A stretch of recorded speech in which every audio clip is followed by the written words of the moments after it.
안녕하십니까. 행복한 아침 이재용입니다. 안녕하세요. 장예인입니다. 네, 오늘은 목요일입니다. 다음 주 월요일 원래 계약하기로 했었는데 이거 계약 다 아시다시피 물 건너간 거고 다음 주 목요일 4월 9일부터 고등학교 3학년, 중학교 3학년 순차적으로 온라인 계약을 하게 되는 거죠. 그런데 유치원은 아직 언제 문을 열지 기약이 없습니다. 코로나19로 인한 사회적인 변화, 수능도 2주가 연기됐고요. 그리고 N번방 사건 어떻게 진행이 되고 있는지 이런 것 잠시 후에 차근차근 알아보도록 하겠습니다. 네, 그에 앞서서 오늘 날씨 소식 전해드리겠습니다. 오늘 전국의 하늘 표정 대체로 맑은 가운데 미세먼지 걱정도 없겠습니다.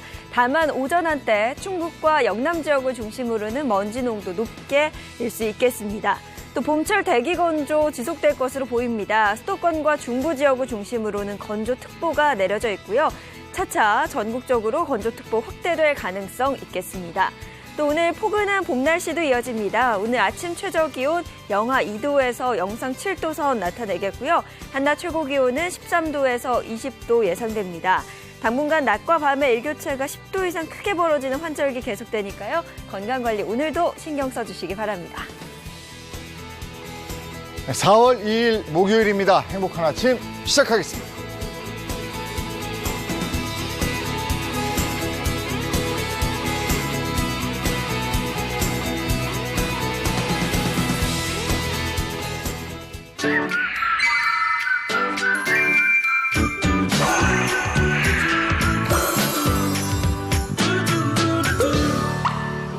(4월 9일에) 계약을 한다고 했는데 온라인 계약 처음 들어봤습니다. 온라인 계약을 고등학교 3학년, 중학교 3학년부터 순차적으로 한다 이렇게 돼 있고 수능 시험 온 국민의 관심사인데 2주가 연기돼서 12월 초에 시험 보는 거예요. 네, 지금 고3 아빠가 여기 있습니다. 여기에 대해서 어떻게 생각하세요? 아니 이게 좀 체감되지 않는 것 같아요. 시큰둥해요. 왜냐하면 몸은 집에 있는 거예요. 계약인데 온라인을 통해서 마음만 교실에 간다. 그러게. 이게 처음 겪는 일이잖아요. 그리고 저도 겪어보지 못한 거니까 뭐 조언을 줄 수가 없잖아요. 이럴 땐 이렇게 해라. 그래서 그냥 멍한 상태입니다. 네, 아이들 정말 답답하고 걱정도 좀 클 것 같은데요. 걱정 크죠. 불안감 크죠. 지금 뭐 고3이나 중3은 온라인 계약으로 발표가 됐지만 그 밖의 학년은 아직도 발표가 안 돼서. 근데 뭐 고3 자녀나 중3 자녀 두신 분도 걱정일 텐데 저는 10살 아들과 7살 아이를 갖고 있는데요. 어제도 저는 돌봄에 가서 아이를 찾는데 거기 보니까 학교 앞에 써 있더라고요. 그러니까 초등학교 4학년까지는 학교마다 16일 날 17일 그리고 초등학교 3학년부터 1학년까지는 20일 이후거든요. 그러니까 이거 어떡하지? 이게 사실은 3월 2일 날 계약을 해야 되는데 4월 말이 된 거거든요. 저희 아이도 이제는 아빠 학교 언제 가? 학교 하고 싶다고 얘기할 정도니까 답답해요.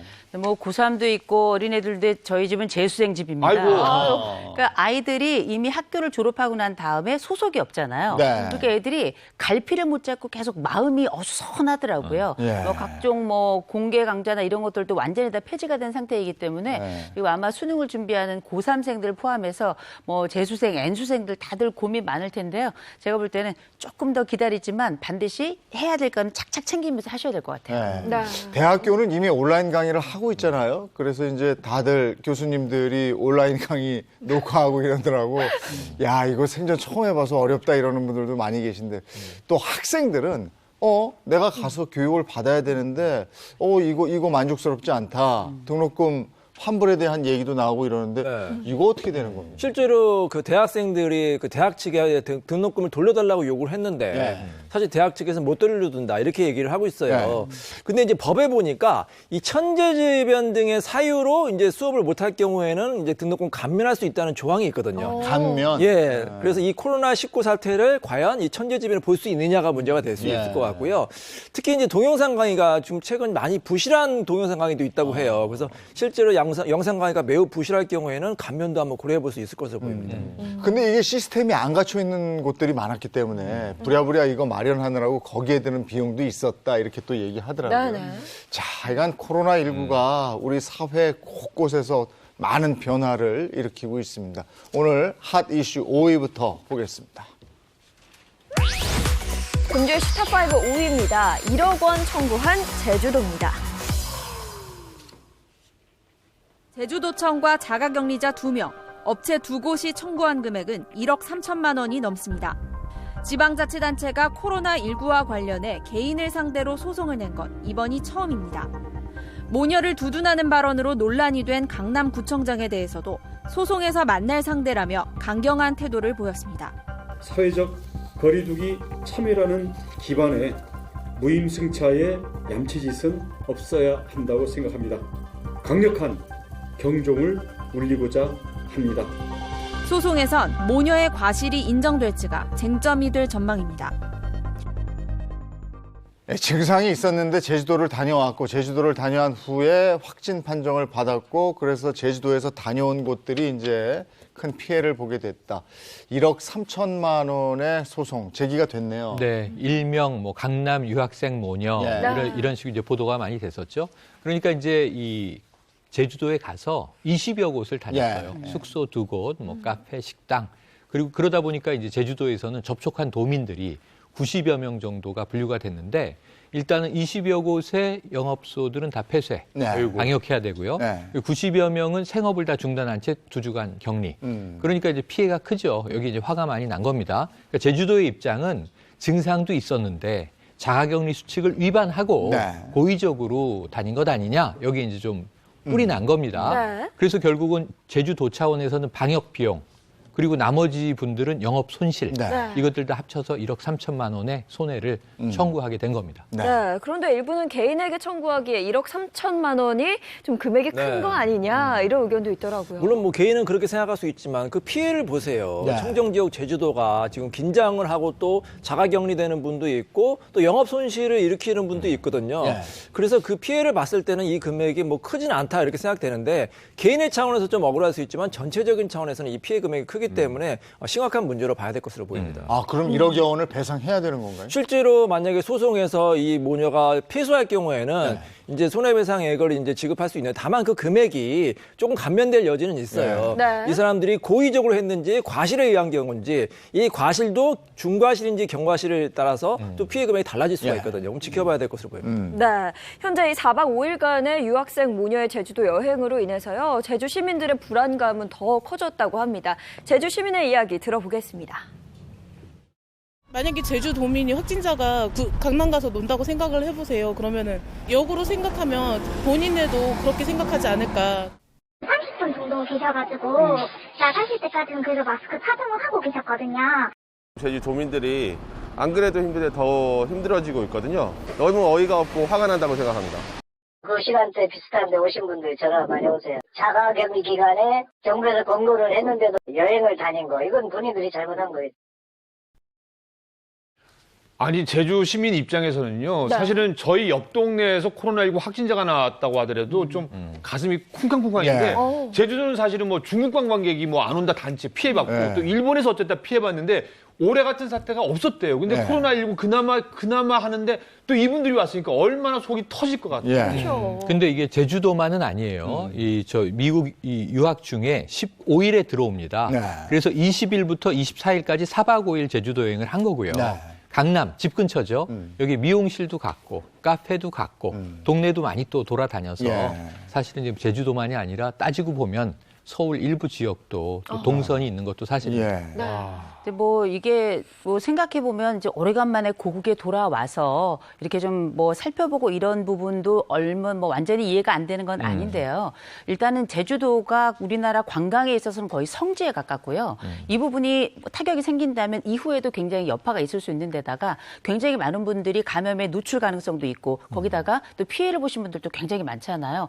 조금 더 조심하셨으면 어땠을까 싶은 생각이 듭니다. 네, 뭐 워낙 상황이 이렇다 보니까요. 이 모녀에 대해 처벌을 처벌을 해달라라는 국민청원이 19만 명을 넘어서고 있다고 합니다. 이 모녀의 과실 인정이 법정에서 될까요? 어떻게 보시나요? 근데 이제 민사소송이랑 형사 그 처벌은 다른 개념이거든요. 형사 처벌은 뭐 징역형이라든지 벌금형 처벌을 받는 건데 지금 현행법에 의하면 이제 300만 원 이하의 그 벌금형에 처해질 수 있고 4월 5일 이후에는 이제 법이 강화가 됐어요. 1년 이하의 징역형에 처해질 수가 있는데 근데 이것은 뭐냐면 강제 처분을 따르지 않을 경우예요. 네. 이 국가나 지방자치단체에서 이제 격리 조치를 취했을 경우에 위반한 경우인데 사실 이 법 시행 전에 일이거나 아니면 단순히 권고를 어긴 경우에는 형사 처분은 쉽지는 않거든요. 그래서 이 부분도 또 법정에서 좀 따져봐야 될 것으로 보입니다. 코로나19 증상이 있음에도 불구하고 고의성이 있느냐, 고의성이 있고 내가 제주도를 갔느냐, 이게 관건인 것 같아요. 고의성 여부에 따라서 달라질 것 같습니다. 자, 첫 번째 저희가 5번째 이슈로 알아봤고요. 이번 4번째 가겠습니다. 네, 금주의 슈탑5 4위입니다. 농수산물 팔아주기 운동입니다.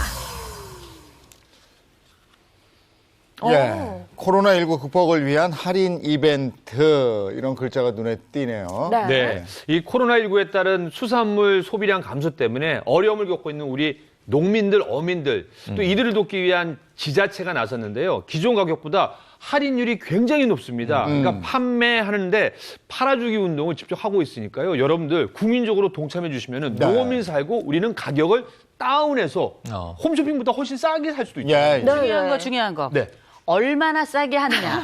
굉장히 중요한 건데요. 귀 커집니다, 지금. 확실히 주문해서 그래서 제가 꼼꼼히 따져드리겠습니다. 먼저 4월 1일부터요, 4월 12일까지요, 서울시와 포털사이트가 함께 각 지역 대표 농수산물 할인 특별전이 열리는데요. 한우도 있습니다. 전국 농수산물 다 있는데요.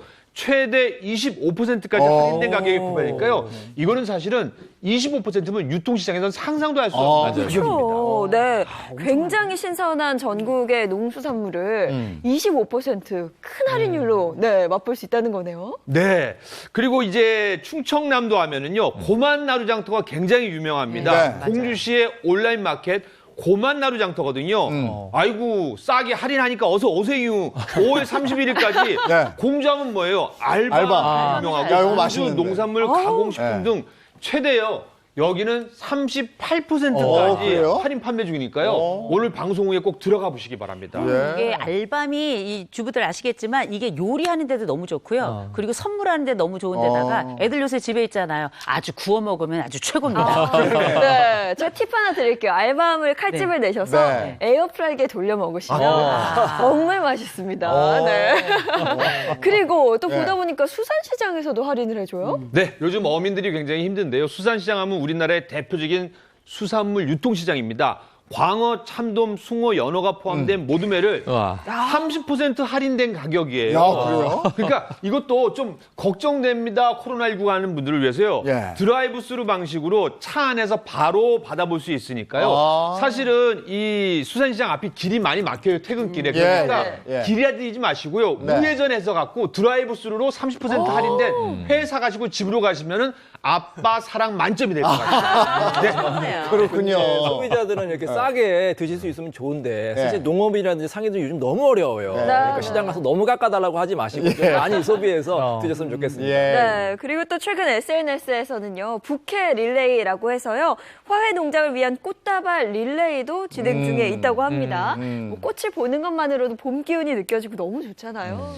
요새 유행어가 있습니다. 그게 바로 뭐냐, 꽃 화자를 써서 화 이팅 이건데요. 우리가 알고 있는 이 부캐와 관련된 이야기는 꼭 결혼식 부캐뿐만 아니라 우리 입학 취소됐죠, 졸업 취소됐죠, 뭐 결혼식 미뤄지죠. 화훼 농가가 너무 어려우니까 최근에는 뭐 유명 유튜버라든지 아니면은 우리 조금 전에 봤던 것처럼 연예인들이 다 같이 꽃을 서로 간에 선물하는 SNS 운동이 벌어지고 있거든요. 자, 여러분 오늘 가족들과 친구들에게 꽃 한 송이 전달해 볼까요? 얼굴이 꽃이잖아요. 아니 진짜 화훼 농가는 큰일인 게 졸업 그거 놓쳤죠.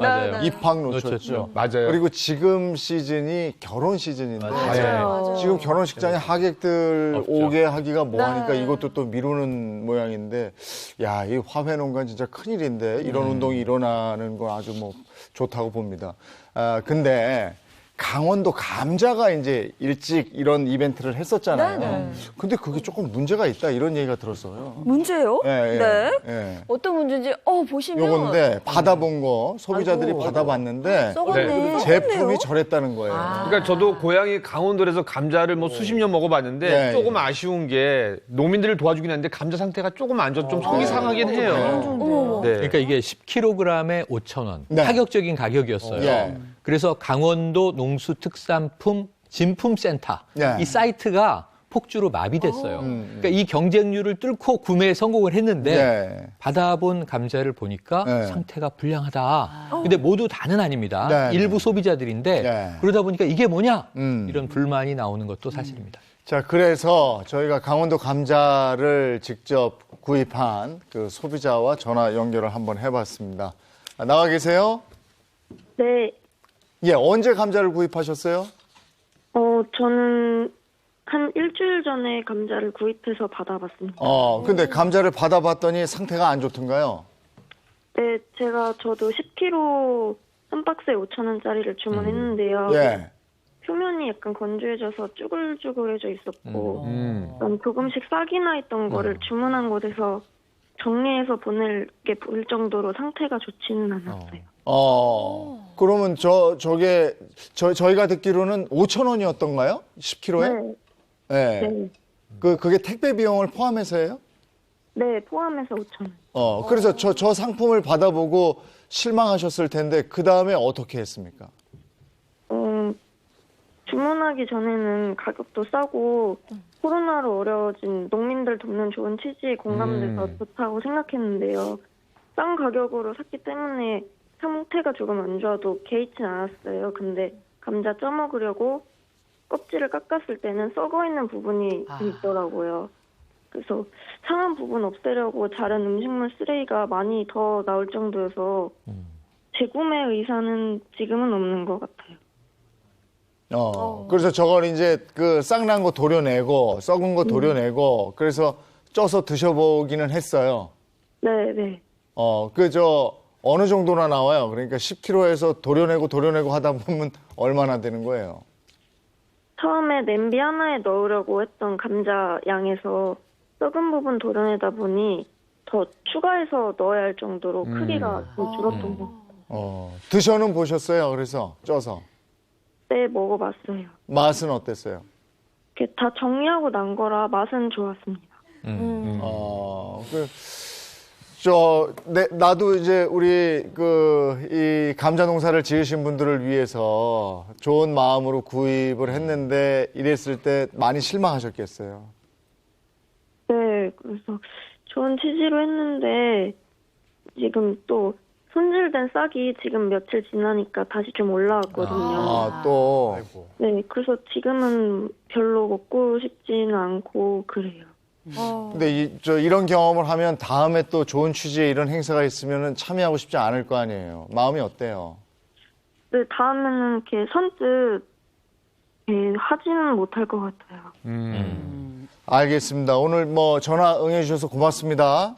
네, 감사합니다. 예. 지금 피해자 인터뷰를 한번 해봤는데 어떻게 들으셨어요? 그래도 마지막에 맛있습니다라고 끝까지 응원해 주시는 마음이 있는데 근데 이게 왜냐면 좋은 의도로 구입했는데 좀 이렇게 좀 속상하시거나 좀 화는 조금 나실 것 같다는 생각이 들어요. 그러니까 실망감이 느껴지고 근데 막 이 일반 소비자처럼 분노는 못 하시는 자세가 또 느껴지고 그래서 지금 환불이나 반품 얘기가 나오고 있는데 좀 원만히 해결되기를 기대해 봅니다. 근데 이게 봄인데다가요. 저도 이제 감자를 최근에 핵감자가 나오는데 이게 안 팔린 상태에서 가지고 있다가 이렇게 전달하다 보니까 싹이 난 것 같아요. 너무 속상한데 우리 농수산물 하시는 분들 조금 더 신경 써서 이번에 좋은 취지와 좋은 의도들이 좀 잘 살 수 있도록 했으면 좋겠습니다. 네, 저도 좀 아쉬움이 남는데요. 물론 전화 통화 인터뷰를 해주신 분은 일부 소비자이긴 합니다. 근데 이제 앞서서도 말씀을 해주셨다시피 감자에 좀 괜찮은 부분을 깎아서 깎는 부분 도려내서 먹을 수도 있는 거잖아요. 그래서 지금 상황이 코로나19로 농민이나 어민들 우리 다 힘들잖아요. 이럴 때 잘못했다라는 것도 좋은데 사실은 좀 싹을 베어내고 이게 감자라는 게 볶아서도 먹을 수 있고 또 밥에 쪄 먹을 수도 있잖아요. 그래서 한번 우리가 조금 더 도와드리는 마음으로 하지만 이 도와드리는 마음으로 다음에는 좀 싱싱한 감자를 주셨으면 하는 마음도 저희가 한번 간직해 봅니다. 제가 주부로서 이제 큰 말씀 하나 드리겠습니다. 네. 감자는 일단 싹만 드러내면 문제되지 않고요. 네. 그리고 이제 저장 감자들 중에 약간 안에 약간 꺼밋꺼밋한 게 있을 수 있거든요. 요거는 감자칼 있으시요. 요걸로 이렇게 싹싹싹싹 이렇게 조금 썰어 이렇게 잘라내고 드시면 첫째 건강에 아무 문제 없고요. 그다음에 약간 요렇게 제가 이제 어제도 감자 그 볶음을 해 먹었는데 깎아내고 먹어도 맛있습니다. 맛있어요. 아니 근데 제가 이제 이 기사를 보면서 자칫 농산물 팔아주기 운동에 지장이 있을까 봐 걱정이 돼요. 그러니까 조금 더 신경을 써야 될 거. 농민들 피해가, 어민들 피해가 극심하니까 우리가 다들 이런 운동 하는데 이런 게 나가면 정말 내가 해야 돼 이러니까. 맞아요. 사실 그 농어민 같은 경우 1년 동안 그렇게 고생해서 수확했는데 그게 또 못 팔리면 얼마나 속상하겠습니까? 근데 소비자들이 이제 그걸 도와주는 의미에서 이제 선한 의도에서 했으면 제 생각에는 그래도 조금 더 좋은 상품을 골라서 배송해 주는 게 소비자의 그런 선한 마음에 보답하는 길이 아닌가 이런 생각이 듭니다. 사실 이번에 전화 통화하신 분도 국민 서포터즈거든요. 그러니까 적극적으로 사서 우리 함께 경제를 살려보자는 거라 우리 농민 여러분 좋은 농산물 좀 부탁드리겠습니다. 자, 생산자, 소비자 다들 힘내시고요. 3위로 가겠습니다. 금주의 스타5 3위입니다. N번방 신상 공개 스미싱입니다. 이건 어떤 내용인가요? 이제부터 이런 문자가 오시면 특히 조심하셔야 될 것 같아요. 네. 굉장히 피해가 클 수가 있거든요. 그래서 이런 문자 오면은 바로 이제 그 열지 마시고 오늘 방송을 보시면서 어떻게 해야 될지 제가 알려드리겠습니다. 네. 요즘에 저 N번방 전체 회원 신상 공개 이게 그 우리 관심사 아니에요. 네. 근데 호기심에 이 주소를 클릭했다가 본인도 모르게 본인의 소중한 개인정보가 전부 다 유출될 수가 있어요. 그래서 정말 조심해야 되는데 이게 바로 이제 N번방 신상 공개를 이용한 스미싱 문자라고 볼 수가 있습니다. 네, 이런 스미싱 사기 아이디어는 날이 갈수록 발전해요. 밥 먹고 이런 생각만 하나 봐요. 그러니까요. 굉장히 그럴싸한 문자들이 오곤 하는데 제가 궁금했던 건 이런 개인정보를 도대체 어디에 쓰는 겁니까? 이번 조수빈 사건 같은 경우에도 개인정보가 이용돼서 범죄 행위에 이용될 수가 있고 네. 예를 들어서 뭐 사생활이 이제 유출되거나 아니면 스토킹 범죄에 되는 경우도 있고 더 심할 경우에는 뭐 이제 협박이라든지 아니면 그 뭐 인질로 이제 삼을 수도 있고요. 아니면 이제 민사적으로 피해를 될 수가 있는데 내 금융 정보 같은 게 유출돼 가지고 나도 모르게 돈이 빠져나가든지 이렇게 피해가 극심할 수가 있습니다. 그럼 그런 일을 막기 위해서는 어떻게 해야 됩니까? 일단은 그 번호 도용 문자 차단 서비스에 가입을 하시는 게 좋고요. 그다음에 모바일 같은 경우에는 백신, 컴퓨터 같은 경우도 백신을 반드시 설치를 하시고 또 운영 체제를 항상 업그레이드해서 최신 버전으로 하는 게 좋고요. 만약에 의심 문자를 받은 경우에는 112나 118로 신고하시는 게 좋습니다. 특히 왜 어르신들 같은 경우에는요 문자가 오면 잘 안 보이시니까 눌러보고 보시거든요. 그래서 돈이 빠져나니까 특히 주의하셔야 돼요. 네, 맞습니다. 사실 앞서 말씀드린 이 스미싱은요 최근 N번방 이 회원 가입자에 대해서 신상 공개를 해달라라는 이런 주목된 점을 악용한 사례이기도 합니다. 실제로 지난 20일 청와대 국민청원 게시판에 올라온 텔레그램 N번방 가입자 전원의 신상 공개를 원합니다. 라는 청원은요 현재 200만 명의 동의를 넘어섰다고 합니다. 그 주범 같은 경우에는 실제로 이제 그 공개가 됐잖아요. 네. 이 보통 뭐 살인죄라든지 강력범죄 피해자 같은 경우에는 그동안 이제 여러 명 공개가 됐는데 이 성범죄 관련해서 공개된 건 처음이거든요. 근데 이제 주범이 아니라 단순히 참여한 그 회원이라든지 아니면 이제 다른 공범들에 대해서 이제 신상 공개를 해야 될 것이냐 거기에 대해서 논란이 되고 있는데 뭐 제 생각에는 이제 주된 이제 범죄자 있잖아요. 주로 이제 그 이 범죄에 참여한 이 공범들 같은 경우에는 공개가 이제 가능할 것 같은데 다만 이제 단순히 참여한 회원들이 있잖아요. 그 회원들이 상당히 많다고 하는데 그 회원들에 대한 공개는 조금 더 검토를 해봐야 될 것으로 보입니다. 네, 그래서 어제 추미애 법무부 장관이 이 N번방 가담자 공범들에 대해서 중한 가담자들은 신상 공개를 하겠다라고 엄명을 했는데 여기서 그 기준이 문제죠.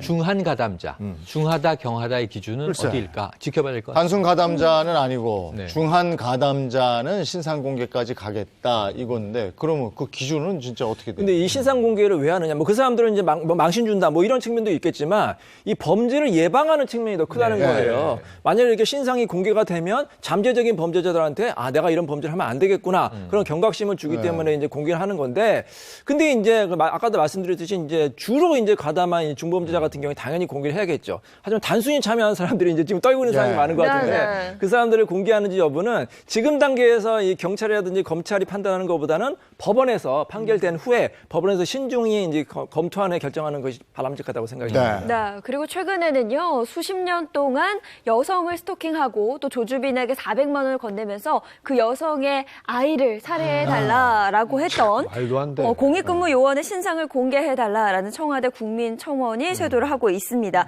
공익근무 요원의 신상 공개 어떻게 될 거라고 저는 보시는지요? 이 사람 같은 경우에는 정말 재질이 아주 그냥 그만두하고요. 이 성범죄뿐만 아니라 이건 특정 강정범죄, 강력범죄가 될 수가 있잖아요. 그래서 이 사람의 신상을 공개하고 엄벌에 처하는 것이 맞다고 생각이 듭니다. 그러니까 스토킹 범죄로 1년 2개월의 실형을 살고 나왔는데 공익근무 요원의 이 입장을 악용을 해서 개인정보를 이 공공기관에서 빼낸 거예요.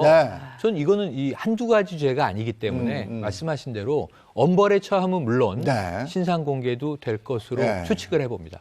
근데 지금 N번방 회원들에 대한 수사는 어떻게 되고 있어요? 지금 경찰이 처음엔 26만 회원, 근데 중복 회원도 있기 때문에 민감용 경찰청장은 6만 회원. 근데 지금 경찰이 확인한 닉네임 16,000여 명 정도 된다고 하거든요. 그러니까 여기에 대해서는 지금 수사가 철저하게 이루어지고 있는데 운영에 참여했던 주요 가담자 14명 정도는 지금 이제 이미 다 수사가 진행되고 있는 상황이고요. 이제부터 회원들에 대한 수사가 본격적으로 전개될 것 같습니다. 근데 이번 사건은 정말 경찰을 칭찬해주고 싶은 게 경찰이 정말 끈질긴 수사 끝에 범인을 검거할 수 있었거든요.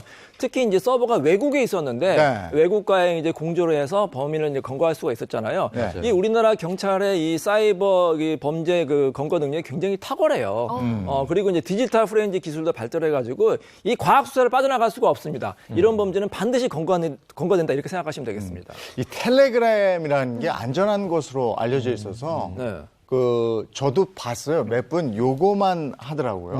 우리가 흔히 쓰는 거 안 하고 요거 하는 분들이 많았어요. 네네. 근데 그게 이유가 있는 게 일전에 이제 뭐 카카오가 우리나라의 토종 메신저인데 거기에 대해서 불만이 좀 있는 가입자들이 몇 년 전에 사이버 망명이다. 그래서 이제 외제 메신저들을 많이 이용하면서 텔레그램 사용자가 그때 많이 늘었거든요. 근데 이제 보안이 더 우수하다라는 강점이 있는 반면에 이게 범죄에 악용되면 보안이 우수한 게 단점이 돼버린단 말이에요. 그런 측면이 이번에 드러나는 것 같습니다. 그래서 이번에도 아동 성범죄와 관련해서 수사 협조를 요청하니까 외국에서도 이거는 죄질이 안 좋다 이래서 해준 거잖아요. 맞습니다. 그 외국의 사례는 아동 성범죄에 대해서 이렇게 적극적으로 수사하고 법정 최고형까지 가는데 우리나라는 좀 이게 미약한 거 아니냐 이런 지적도 있어요. 근데 물론 이제 우리나라에도 아동 청소년 성보에 관한 법률에 의해서 형량이 굉장히 높아요. 무기징역까지 가능한데 실제로 처벌은 그 법정에 미치지 못한다는 거죠. 여러 가지 사유로 감면이 될 수가 있고요. 특히 이 영상물을 단순히 소지한 경우 있잖아요.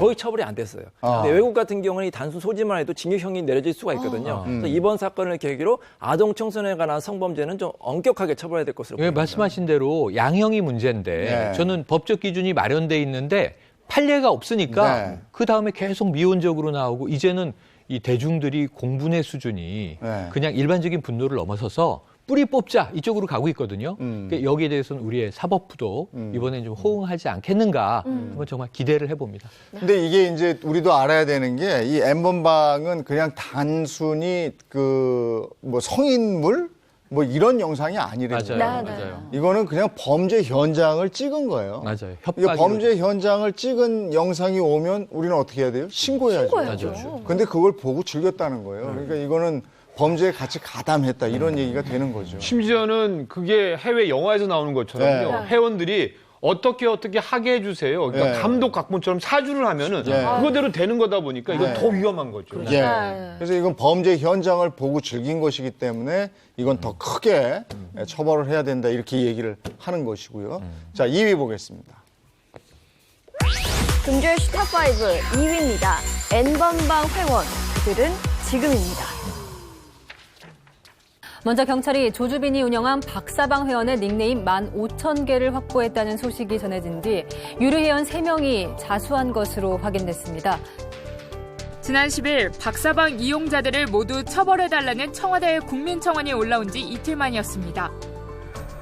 지난 24일 조주빈의 신상 정보가 공개된 뒤로는 2명이 잇따라 자수 의사를 밝혀왔습니다. 경찰에 전화를 걸어온 이들은 자신들도 박사방에서 돈을 내고 동영상을 봤다고 실토했습니다. 재판 과정에서 형량이 줄어들 수 있다는 걸 염두에 둔 행동으로 보입니다. 자, 수사망이 좁혀지면서 압박감을 느꼈겠죠. 어떻게 보셨습니까? 네, 저는 이게 두 가지 사이의 경계예요. 사람의 문제는 두 가지가 또 혼합되어 있을 수도 있는데 하나는 자, 내가 어차피 처벌받겠구나. 그렇다면은 미리 자수해서 형량을 낮추자. 이건 전략이겠죠. 네. 두 번째로는 사회적 공분을 보고 그 커뮤니티 안에 내가 들어있을 때는 그냥 내가 돈 내고 가입해서 즐기는 건 줄 알았는데 거리를 두고 생각해 보면 반성이 될 수 있죠. 내가 큰 잘못을 했구나. 네. 정말 뉘우침이 있다면 다행이고 이게 단순히 양형을 낮추려는 전략이라면 이건 제가 보기엔 좀 비열한 거고 그 중간 단계 어디 있는데 이거는 수사 단계와 재판에서 정말 잘 판별해 주셔야 될 것 같습니다. 왜 자수를 했을까? 뭐 제가 볼 때는 숨을 수 없다라고 판단한 것 같아요. 그리고 말씀하셨던 것처럼 실제 여론이 워낙에 거센 데다가 대통령부터 시작해가지고 평범한 뭐 할머니 할아버지들까지 이 부분에 다 공분하면서 팔을 걷어 붙였거든요. 여론도 거세지고 검찰도 적극적으로 움직이고 있다 보니 거기다가 해외 통신망에서도 지금 함께하기로 했기 때문에 지금은 세 분이 자수를 했지만 그 자수는 더 이어져야 되지 않나 싶습니다. 네, 뭐 이렇게 자수를 하는 사람들도 있고요. 여기다가 온라인 법률 상담을 요청하는 사례들도 있다면서요. 실제로 저도 이제 상담 이제 요청을 의뢰를 받았는데, 물론 이제 알고서 가입한 경우도 있지만 심지어는 이런 경우도 있다고 해요. 본인도 모르게 본인의 개인 정보가 유출돼서 다른 사람이 가입을 한 거예요. 가입을 하니까 본인은 이제 굉장히 긴장을 하잖아요. 그거 가지고 또 협박을 당합니다. 당신이 가입했는데 이걸 알리겠다. 그래서 2중, 3중으로 이렇게 피해가 커지고 있거든요. 정말로 큰 문제라고 볼 수가 있습니다. 근데 N번방 수사에 변호사들이 바빠졌다 이런 얘기가 있던데 실제로 그렇습니까? 뭐 회원이 26만 명이라고 하고 이 사람들이 사건이 다 하려면 사실 변호사들이 많아야 되는데 변호사가 지금 많거든. 3만 명인데 요즘에 이제 뭐 변호사들 일이 상당히 없다고 하는데 이번 사건은 좀 바빠지는 이 사건은 또 전문을 하는 변호사들이 상당히 바빠졌다고 합니다. 저는 이게 아동 청소년 관련법 상담이거든요. 근데 사실은 저도 여러 뭐 아동들 상담해보고 피해자들 상담해보면 이게 사실은 피해자들과 그 가족을 위한 관련 보호법이거든요. 근데 지금 상담을 하시는 분들은 사실은 이거 내가 어떻게 피해갈까를 생각하고 또 대책을 준비하기 위하다 보니까 이게 사실은 피해자를 위한 법인데 반대적으로 가해자분들이거든요. 그러니까 이분들이 여기에 어떻게 하면 죄를 좀 더 받을까 좀 화가 납니다. 근데 일단 자수를 하면은 참작은 되죠. 그렇죠. 우리 형법에 자수를 하면 형을 감면할 수 있다는 규정이 있어요. 수사기관에서도 자수를 하지 않으면은 이 수사기관이 이제 그 낭비가 될 수 있잖아요. 이 잡으려면 얼마나 시간과 비용이 걸립니까? 그래서 자수를 하는 게 좋고요. 또 본인이 형량을 줄이는 것뿐만 아니라 수사기관에 적극적으로 협력을 하고 자수하는 게 그나마 본인의 좀 국민이나 피해자에 대한 도리가 아닐까 이런 생각이 좀 듭니다. 네, 이 N번방 회원 중에서는요. 사회적인 압박감 또 질타를 받으면서 극단적 선택을 하는 경우도 있다고 하는데요. 영상 보고 오도록 하겠습니다. 한강 물속을 수색하던 잠수부가 교대를 하러 소방구조보트로 다가옵니다. 한강 경찰대 보트도 교각 주변으로 오가며 수면 위를 살핍니다. 오늘 오전 2시 50분쯤 강물로 떨어진 40대 남성을 찾고 있는 겁니다. 가방 속에는 A4 용지 한 장 분량의 메모가 들어있었습니다. 박사방에 돈을 입금했는데 일이 이렇게 커질 줄 몰랐다며 피해자들과 가족들에게 미안하다는 내용이었습니다. 경찰은 박사방 유료 회원인 남성이 최근 박사방 회원들에 대한 수사 소식을 접하고 심리적 부담을 느낀 걸로 추정하고 있습니다. 참 저래 극단적인 선택까지 하고 말이죠.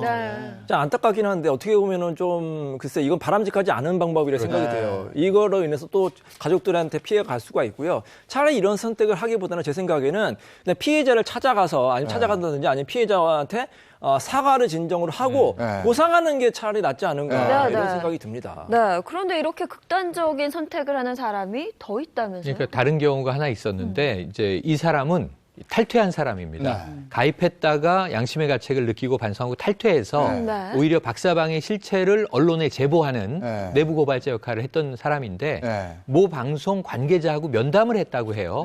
그래서 좀 모욕적인 얘기를 들었다는 겁니다. 당신도 가담자였던 거 아니냐라는 좀 이제 비판적인 얘기를 들었나 봐요. 굉장히 마음이 상했고 속상한 것 같고 SNS에 극단적인 선택을 암시했어요. 그런데 이제 다행히 생명의 지장은 없습니다. 근데 여기에 대해서도 이제 대중들의 대중들의 시선은 곱지 않은 것이 사실인데 네. 화면이 하나 있죠. 네. 관련된 댓글입니다. 보시면 남이 정말 죽을 만큼 모욕적으로 당하는 동영상은 즐겨놓고 진짜 피해자의 마음을 알기는 하냐. 피해자분들을 생각하면 그 모욕감까지 받아들여야 하며 계속해서 용서를 구하셔야 할 것 같다라는 내용의 댓글입니다. 우리가 보통 이제 그 피해자와 가해자 사이에 뭐 학교에서도 뭐 예를 들어서 청소년 폭력법 여러 가지가 있습니다. 그런데 내가 상대에게 피해를 줬는데 막 자기 자신을 때리면서 잘못했습니다 하면 사실 그게 진정한 반성은 아니거든요. 그래서 여러분들 극단적인 선택은 절대로 안 되고요. 오히려 그 죄를 인정하신다라면은 상대에게 피해서 정말 죄송합니다 하고 거기에 대한 뭔가 마음이나 여러 가지의 정말 사과의 뜻을 전하는 게 우선이 돼야 됩니다. 네, 지금 조사를 받고 있는 N번방 공범자들 중에는 수십 장의 반성문을 쓰고 있는 사람들이 있다는데 저는 오히려 이 행동이 여러 의심을 좀 갖게 하더라고요. 근데 이제 지금 같은 상황에서 우리가 이 안타까운 소식을 듣는데 제가 볼 땐 극단적인 선택은 안 됩니다. 아무리 큰 잘못이 있다 하더라도 말씀하신 대로 속죄의 방법은 여러 가지가 있을 수 있거든요. 그게 극단적인 선택인 것만은 아닌 것 같아서 이 부분은 꼭 명심해 주셨으면 좋겠습니다. 네, 그래서 지금 추미애 법무부 장관은요. 빨리 자수하라. 빨리 자수하는 게 낫고 가장 마지막에 잡힌 사람은 가장 가혹한 처벌을 받게 될 것이다. 이렇게 이야기하고 있습니다. N번방에 대한 대중들의 분노가 굉장히 크고 근데 이 대중들의 분노를 더 폭발시킨 N번방 회원이 있다. 그런 얘기도 들었어요. 지금 이거네요. 나가죠? 네. 아니 뭐가 문제야? 뭐 이런 게 있는 게 뭐 이런 얘기를 하네요. 익명의 글쓴인데 뭐 대학의 커뮤니티 게시판에 N번방 회원으로 추정되는 인물이 올린 겁니다. 그러니까 지금 이 정도로 우리가 지금 분노해 있는데 뭐가 문제야? 크크크 하면서 결국은 이 박사방 회원으로 추정되는 게 박사방에 들어가야만 볼 수 있는 일부 사진 캡처 같은 걸 같이 올렸어요. 그러면서 이 문제가 없다라고 지금 주장을 하는 내용이지 않습니까? 뭐 올린 지 한 1분도 안 돼서 삭제됐습니다. 논란을 낳고 있습니다. 제가 이런 분들에게 좀 드리고 싶은 말은요. 만약에 본인도 조카가 있을 거 아니에요. 그 조카가 이런 일을 겪었다면 이렇게 하시겠어요? 그리고 만약에 나중에 결혼해서 딸이 혹시 이런 일을 겪었다라면은 이거는 사실은 우리가 사람으로서 가진 가장 기본적인 도덕이고 윤리거든요. 이런 짓 하시면 안 됩니다. 지금 철이 없는 거야. 그러니까요. 뭐예요? 지금 인식이 없는 거예요. 네. 이게 조롱을 넘어서 근데 이걸 취재했던 기자를 협박하는 일까지 있었대요. 사실 이 사건이 어떻게 세상에 알려졌냐면 어떤 그 모 신문사 기자분이 끝까지 이제 추적을 해가지고 이 사건을 판 거거든요. 그러니까 이 기자뿐만 아니라 다른 기자들, 취재하는 기자를 막 협박하고 있다는데 소위 말해서 이 사람들이죠. 정말 이 범죄들이 강큰 범죄자 같아요. 언론사 사장까지 협박을 했잖아요. 근데 단순히 이 범죄를 가담하는 것뿐만 아니라 이 사건에 의해서 협박을 하잖아요. 형이 가중됩니다. 형이 굉장히 크게 가중되고 이 협박하는 것은 정말로 치사하고 극악무도한 범죄이기 때문에 아주 엄중하게 처벌해야 될 것으로 보입니다. 이 내용을 들으니까 굉장히 무서운데요. 근데 이게 협박했던 사람들이 한두 명이 아니래잖아요. 이거 공범들의 연대가 시작이 된 건데 제가 볼 때는 이 잔인하고 가학적인 범죄에 대해서 이 공범들이 지금 악수를 두고 있는 게 아닌가. 지금 말씀하셨던 것처럼 지금 이렇게 협박을 하는 것만으로도 또 하나의 범죄가 형성이 되고 또 하나의 범죄가 성립이 되는 거잖아요. 지금은 자수할 때지 악수를 둘 때가 아니죠. 그러면 이 행동에 대해서도 당연히 처벌을 할 수가 있는 거겠죠. 그러니까 이 사람들이 머리가 좋은 것 같으면서도 머리가 나쁜 것 같아요. 본인의 행동을 인정을 하고 반성을 해야지만 그나마 형량을 줄일 가능성이 있는데 지금 악수를 두고 있는 거거든요. 협박까지 한다는 것은 본인의 무덤을 본인이 파는 거예요. 정말로 잘못된 선택이라고 볼 수가 있습니다. 그 31일에 조주빈의 변호사가 무슨 경제적인 이유로 이런 걸 저질렀다. 그럼 경제적인 내가 너무 어려워서 이러면은 또 참작이 됩니까? 장발장 같은 경우에 정말 불우한 환경에서 어쩔 수 없이 이제 이게 빵을 훔쳤다. 그런 경우에는 좀 정상 참작이 되는데 이 사건은 그게 아니잖아요. 지금 수익에만 수십억 원에 달한다는 그런 얘기도 있는데 제가 보기엔 이 경제적인 이유 이거는 어떻게 보면은 본인의 어떻게 보면 정상 참작을 좀 가장해서 형량을 좀 줄이기 위한 꼼수 아닌가 이런 생각이 들고 실제 법원에서는 그렇게 형량 참작이 될 것 같지 않습니다. 그러면 자수한 사람들이 반성문을 내면서 선처를 호소한다.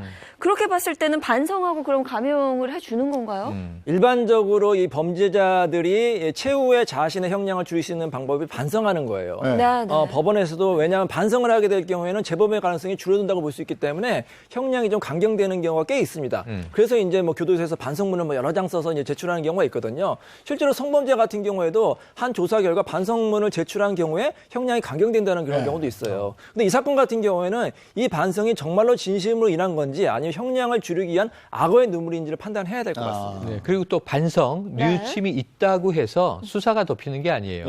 반성은 반성이고 그건 마지막에 법적 판결을 받을 때 반영할 문제이고 뉘우침이 있더라도 수사는 모든 이 진상을 다 밝히겠다는 게 법무부의 입장입니다. 네, 그리고 이번에 조주빈의 변호를 맡게 된 두 번째 변호사가 있잖아요. 같은 변호사의 입장에서 이런 사건을 맡게 되면 심적으로 굉장히 좀 부담스럽지 않을까 싶어요. 첫 번째 변호인은 사임했잖아요. 네. 근데 이런 비유를 들고 싶어요. 여러분이 만약에 의사인데 의사라서 응급실에 근무하고 있는데 이 조주빈 같이 아주 나쁜 범죄인이 다쳐가지고 병원에 입원하게 됐어요. 살인범 같은 거. 살인범 치료 안 할 건가요? 그렇잖아요. 변호사라는 것은 사실 아무리 나쁜 사람이라도 변호를 해야 되는 게 변호사의 직업이거든요. 근데 만약에 저한테 이런 사건이 온다면 사실 저도 맡고 싶진 않아요. 맡고 싶지 않아서 뭐 다른 방법으로 좀 예를 들어서 뭐 저보다 더 다른 사람한테 가십시오 이렇게 이제 조언해야 될 것 같은데 만약에 불가피하게 맡았다. 그럴 경우에 이렇게 조언하고 싶어요. 이 사람한테 본인의 잘못을 인정하고 진실을 밝히고 수사 협조해서 피해자한테 사과하고 보상해라 이렇게 조언할 것 같습니다. 네, 알겠습니다.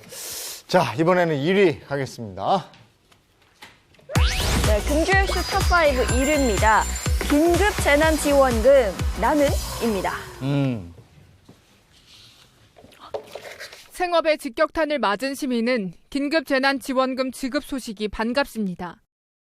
운동 가르치는 일을 하다 보니까 못 가르치고 있어요. 그래서 일을 거의 한 달째 쉬고 있어서 그런 거 나오면 저희는 좋은데 없는 사람들은 하나라도 보탬이 되니까 그래서 필수품 같은 거 살 때 요긴하게 쓸 것 같아요. 뭐 우리 이제 주식이죠, 뭐 먹는 거. 하지만 지원금 대상에서 제외될 가능성이 큰 사람들은 불만도 있습니다. 지금 먹거리예요. 지원이 안 된다라고 하면 어떤 부분에 있어서는 좀 싫을 것 같기는 해요. 뭐 나중에 그 돈을 다 어떻게 할지 그런 부분에 대해서는 아직 계획이 없이 그냥 무조건 준다라고만 하는 것 같아서 좀. 일자리 없으신 분도 많이 계시는데 그런 분들을 많이 위주로 먼저 하는 게 집중적으로 지원하는 게 더 맞다고 생각을 하고.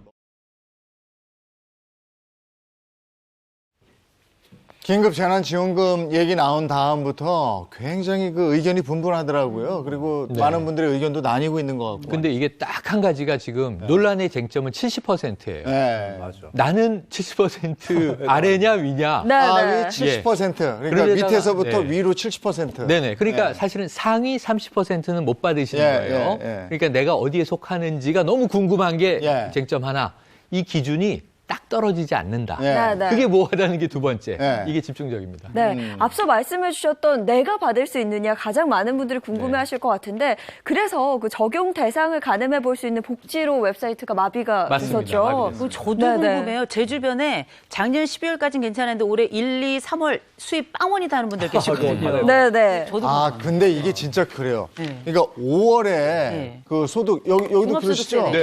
그런 분들은 작년 것도 아니야. 맞아요. 재작년 걸로 반영이 되는 거예요. 맞아요. 네. 그렇게 되는 거죠. 그렇죠. 근데 이제 봉급 생활자들은 작년 거겠지. 지난해 거. 연말정산 했으니까.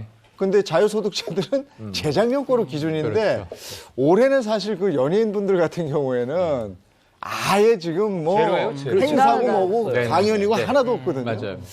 여기서 이제 말이 나올 수도 있는 거죠. 그래서 일단 저희가 한번 보기 쉽게 정부 발표를 정리를 해드리도록 하겠습니다.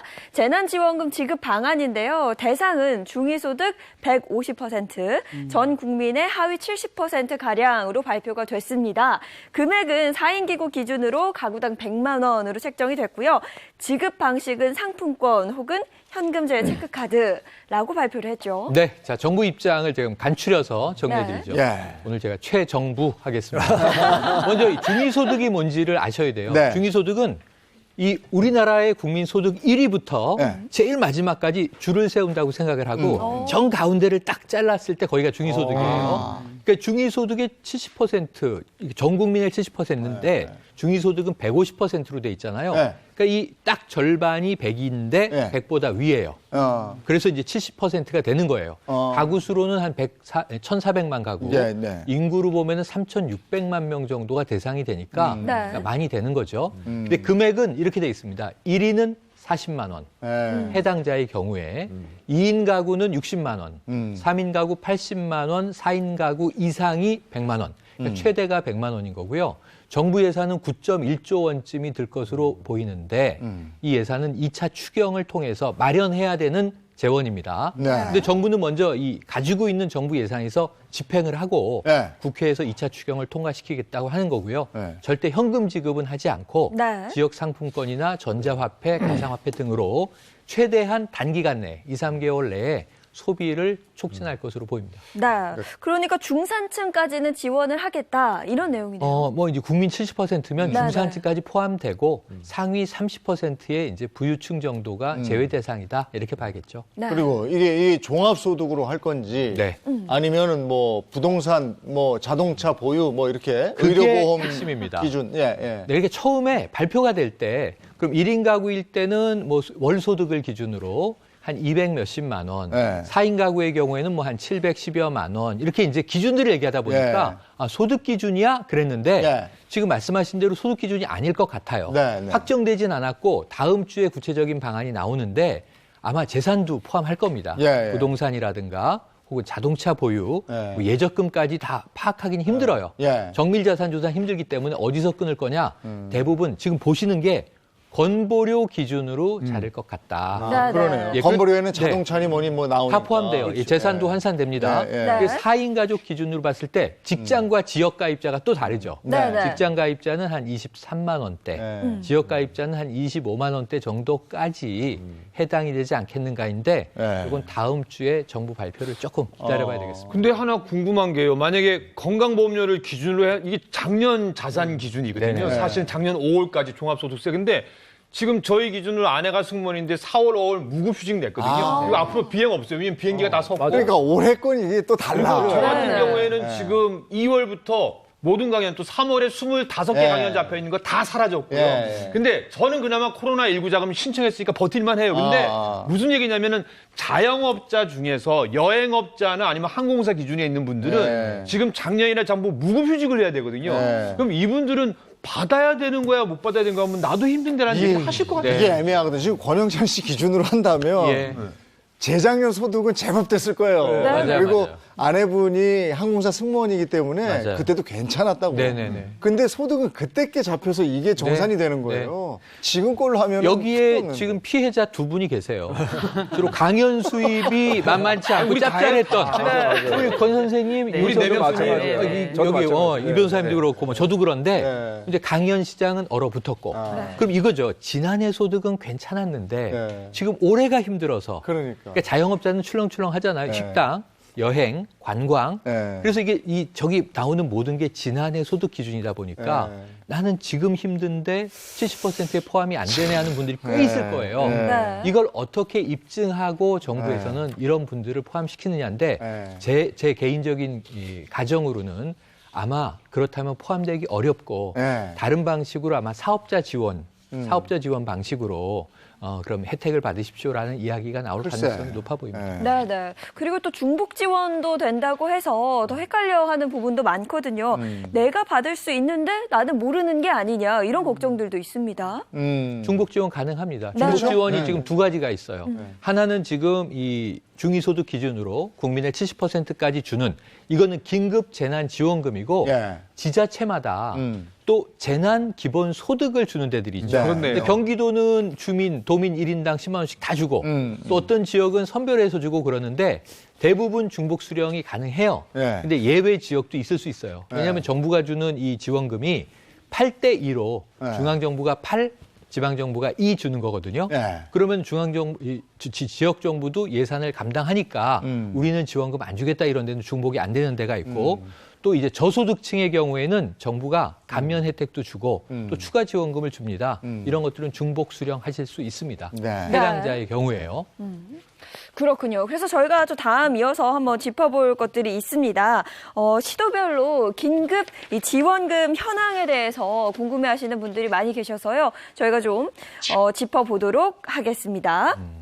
자, 화면 한번 넘겨주시면 저희가 지역별로 한번 살펴볼 텐데요. 현황이 좀 다 다르더라고요. 다 다르죠. 네, 다 달라요. 서울도 다르고. 뭐 가구당 30만 원에서 50만 원 준다는데 그렇게 하고 경기도의 경우는 뭐 가구당 50만 원. 뭐 조건은 다릅니다만은. 네. 대구도 뭐 가구당 50만 원에서 90만 원. 네, 이렇게 돼 집정이 있는 됐습니다. 그리고 이어서 부산도 한번 살펴보시면 부산과 같은 경우는요. 1인당 100만 원 지원이 된다고 하고요. 그리고 또 광주 같은 경우는 중위소득 100% 이하 30에서 100만 원 지원이 된다라고 발표가 됐습니다. 자, 현황표는 준비가 되는 대로 저희가 다시 한번 보여드리도록 하겠고요. 네. 이렇게 다 다르니까 도대체 나는 어디에 해당되는 거냐. 네네네. 그러니까 자 기본적으로 중위소득 기준으로 나는 어디에 속하는가. 70% 아래인가 그 위인가 하나 보셔야 되고요. 네. 나는 지금 어디에 살고 있는가. 이걸 보셔야죠. 우리 해당 지자체는 어떤 지원을 하며 중앙정부 지원금은 내가 해당이 된다면 중복했을 때 얼마인데 이게 다 받을 수 있는 건지 아닌지 그리고 아까 말씀드린 대로 저소득층에 해당하는 분들은 추가적인 지원들이 더 있거든요. 그래서 가능한 것들은 다 확인을 해보시는데 문제는 신청을 해야 받을 수 있어요. 해당되는데 신청 안 하면 못 받아요. 신청은 쉽습니다. 살고 계시는 주민센터에 가서 신청을 하시면 되고 어르신들이 좀 걱정이 되네요. 그리고 이제 이 부분들에 대해서는 이제 그 정부는 5월 중순 전후에서 너무 늦지 않게 이건 긴급 지원이잖아요. 최대한 좀 지원될 수 있도록 하겠다는 건데 그래서 다음 주에 구체적인 기준의 발표 그다음에 신청을 받는 게 가장 중요해 보이네요.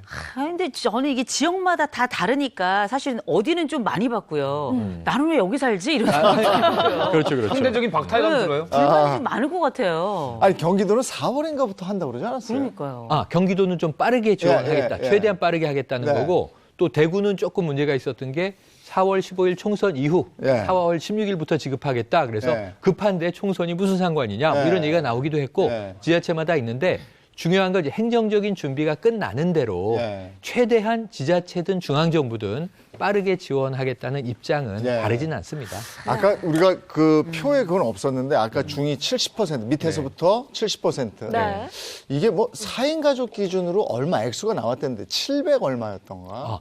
다 받으면 최대한 받는 경우에는 4인 가구 기준으로는 한 700만 원대를 지원받으면 국내에서 주는 최대한의 지원을 받는 경우예요. 아니. 내 소득. 제가 어제 보니까요. 712만 원. 소득이 680몇만 원인가 그렇더라고요. 4인 가족 기준으로. 네, 그리고 1위는 145만. 그러니까 그거를 저희 어머님 표를 갖고 왔는데 그러니까 정말 월급으로 따지자면은 중하위층의 월급에. 아니 근데 4인 가족 기준으로 내가 버는 돈이 7천 뭐 얼마 아니었어요? 소득이 이 지난주에 처음 정부가 발표한 안은 4인 가족 기준으로 월 712만 원 정도면 그러니까 월 712만 원이면 이거 연봉으로 하면요. 이게 8천이 넘어요. 엄청 9천만 원 가까이. 근데 우리나라에서 이 연봉을 이제 4인 가족 기준으로 가장이 혼자 돈을 벌어온다고 생각했을 때 연봉 8천만 원 정도 버는 집이면요. 괜찮은 집이에요. 괜찮은 집이죠. 괜찮은 집이죠. 그래서 여기서는 또 누가 억울해하고 있냐면 자 만약에 외벌이 가장이 대기업에서 중견 간부란 말이에요. 그 말씀하신 대로 연봉 1억에 육박하는 소득을 얻어요. 이런 집은 지원되고 혹은 한 450만 원씩 월급 받는 부부가 맞벌이인데 그러니까. 우리는 넘어버리니까 못 받으면 억울한 거 아니냐. 근데 말씀하신 대로 올해 부인이 일을 못하게 됐단 말이에요. 그럼 절반이잖아요, 소득이. 그런 경우에는 이제 화가 좀 나는 해당이 거죠. 안 되죠. 근데 올해는 해당이 안 되거든. 그러니까 이게 저는 사실은 이게 긴급 지원이자 동시에 이게 소비 진작이잖아요. 목적 자체가. 그래서 제 의견은 그냥 다 주고 왜냐면 기준도 모호하니까 대신에 좀 이렇게 내가 좀 산다 싶은 분들 이거 반납하시는 분들도 계세요. 그러면 이런 분들은 대신에 뭐 소득공제 같은 거 해주는 서비스 주면 돈 너무 좋을 것 같아요. 아니 지금 그래서 이 얘기가 많이 나오는 거예요. 이 얘기가 반납을 하지 않더라도 이야기가 지금 이제 경기도의 논리예요. 아까 경기도는 빨리 주는데 왜 빨리 주냐 하면 70%에 해당되는지 안 되는지 따질 필요가 없는 게 소득이고 재산이고 상관없이 그냥 경기도민이면 다 준다. 네. 1인당 10만 원씩 다 줘. 다 주는데요. 그 부유층까지 이걸 줘야 했을까요? 그러면 내년도에 세금으로 환수하는 거예요. 그렇지. 내년도에 세금을 반영을 해서 부자인데 지원금까지 받았으니 자 내년도 2021년도에는 세금으로 좀 더 내시오 해서 그 준 돈을 환급하는 이 형태로 하면 재정도 이제 줄일 수 있다는 건데 또 중앙정부 논리는 이런 거예요. 자 재원은 한정돼 있는데 힘든 사람들한테 많이 주려면 다 뿌리면 계산은 쉽지만 결국은 더 많이 돈을 좀 들여야 할 곳에 못 가고 그 돈이 별로 돈 필요 없는 부분에 가지 않느냐. 그러니까 이 선별해서 주겠다. 이게 다 정답은 없어요. 저도 이 생각에 동의하는데 사실 이게 비슷한 논리가 무상급식이 있었어요. 예. 무상급식을 뭐 다 줄 거냐, 선별이냐. 그런데 그렇죠. 그때 여러 가지 부작용 때문에 전부 다 주는 걸로 결정났거든요. 이번에도 마찬가지예요. 이렇게 기준을 나눈다 보면 또 문제가 생길 수 있고 갈등이 생길 수가 있기 때문에 말씀하신 대로 평등하게 다 주고 나중에 뭐 감면이라든지 기부하는 방법이 좋지 않나 이런 생각이 듭니다. 제가요 지금까지 방송하면서 이렇게 4명이 열띤 토론을 하는데 이거는 모든 국민은 무죄예요. 코로나19가 이게 유죄인 것 같아요. 아니 근데 이제 대처하는 방법 때문에 이러는 건데 타이밍이 제일 중요하다고 그랬잖아요. 필요할 때 줘야죠. 필요할 때 확 풀어야 된다 이랬으니까. 그래서 맞습니다. 이것저것 따지다 보니까 너무 생각할 게 많은 거예요. 그래서 지금 이런 얘기가 나옵니다. 어르신들 대상으로 기초연금을 드렸잖아요. 이걸 기준으로 생각을 한 것 같은데 어르신들 그 재산 산정 기준보다 이게 전 국민이라 훨씬 어렵거든요.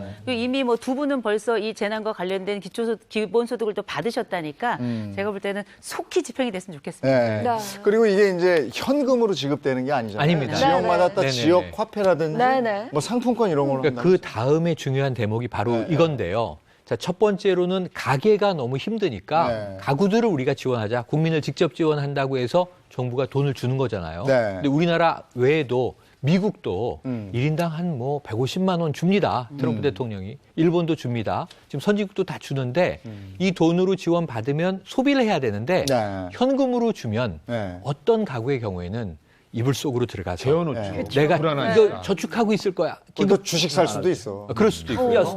그래서 이것을 그 지역에서 한 2, 3개월 내에 소진할 수 있는 쿠폰으로 그러니까 지역 화폐, 뭐 전자 선불식 카드 이런 걸로 지급을 해서 제일 정부가 중요한 건 경기 침체의 마중물이 될 수 있느냐예요. 맞아요. 그러니까 임시 소득을 만들어 주는데 억지로 정부가 이게 임시 소비로 이어질 수 있게 하느냐 이게 중요한 이제 연결인데 이건 또 국민 다수가 좀 참여해 주셔야 될 것 같은데요. 아까 인터뷰 잠깐 들었습니다만 뭐 생필품도 사시고 할 거다 이렇게 자꾸 쓰시면 됩니다. 그리고 지금 이 일부 지자체에서는요 이거 대기업 그러니까 백화점이나 마트에서 못 쓰게 하고 이 매출이 10억 이하인 것 그거 나왔더라고요. 그러니까 전통시장이나 중소 영세 소상공인에게서 소비하는 것을 권장합니다. 그리고 건보료를 감면해준다 뭐 이런 얘기도 있던데. 그건 저소득층의 경우에는 건보료 감면이 3개월 들어가고요.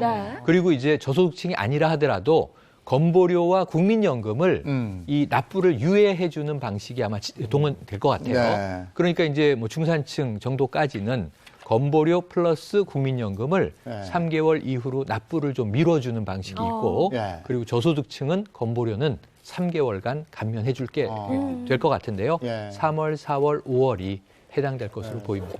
그러니까 뭔가 하겠다고 그러면 굉장히 의견이 분분하거든요. 이게 경계 때문에 그런데 해당되느냐 안 되느냐인데 이게 아까 얘기하신 기초 그 노령연금 때 저희 집안 어르신이 누가 봐도 해당되는 거예요. 그래서 나라가 한 달에 25만 원씩 준대 너무 좋아하셨는데 탈락하셨어요. 집이 있어. 자가가 있으면 안 돼요. 그러니까 이게 집이 있는 죄로구나 또 이러고 한탄을 하셨는데 오래 가시더라고요.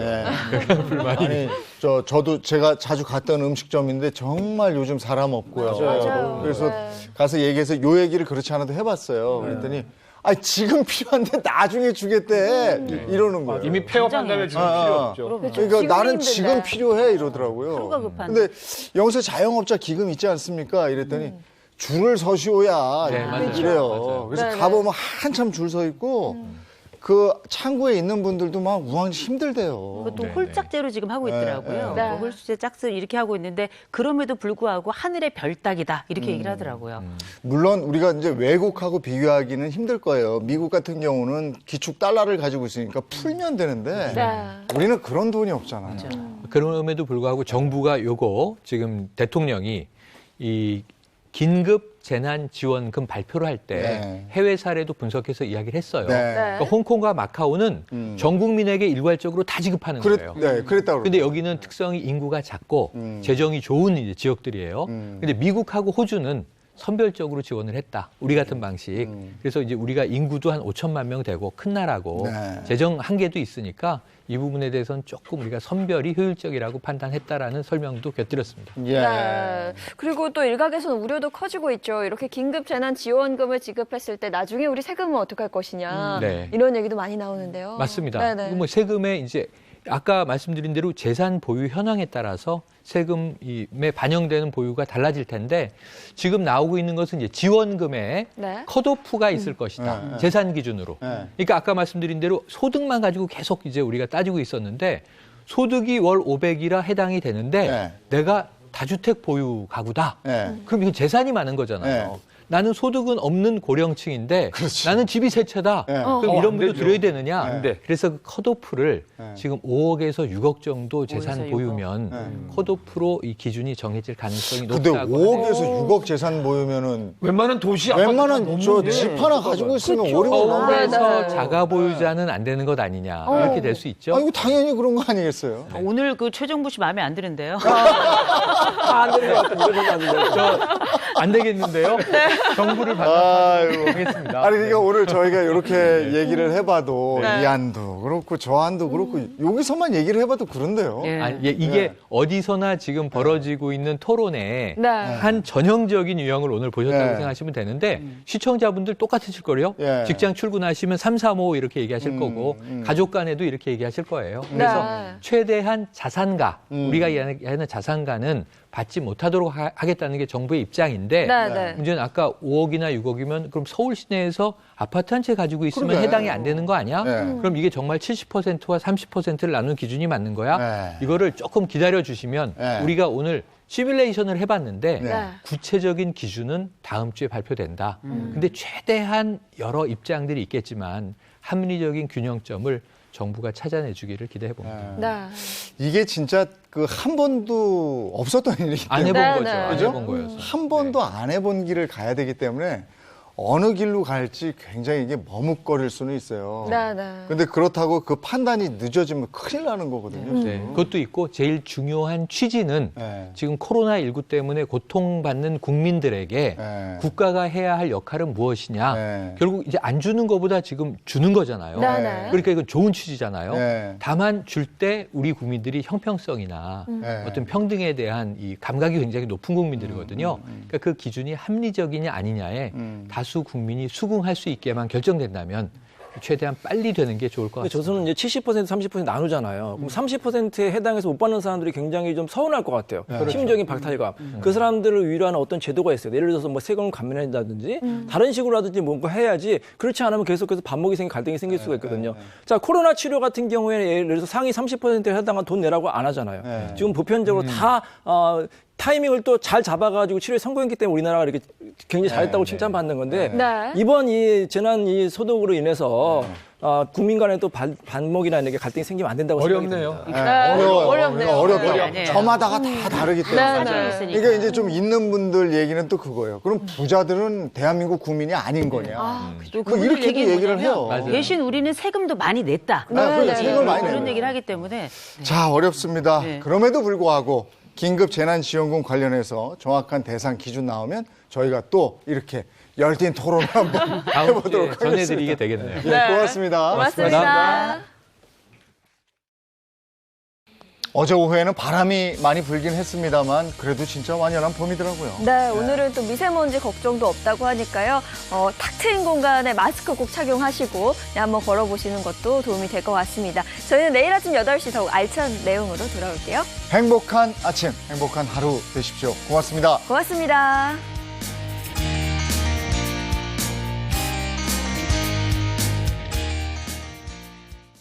채널 A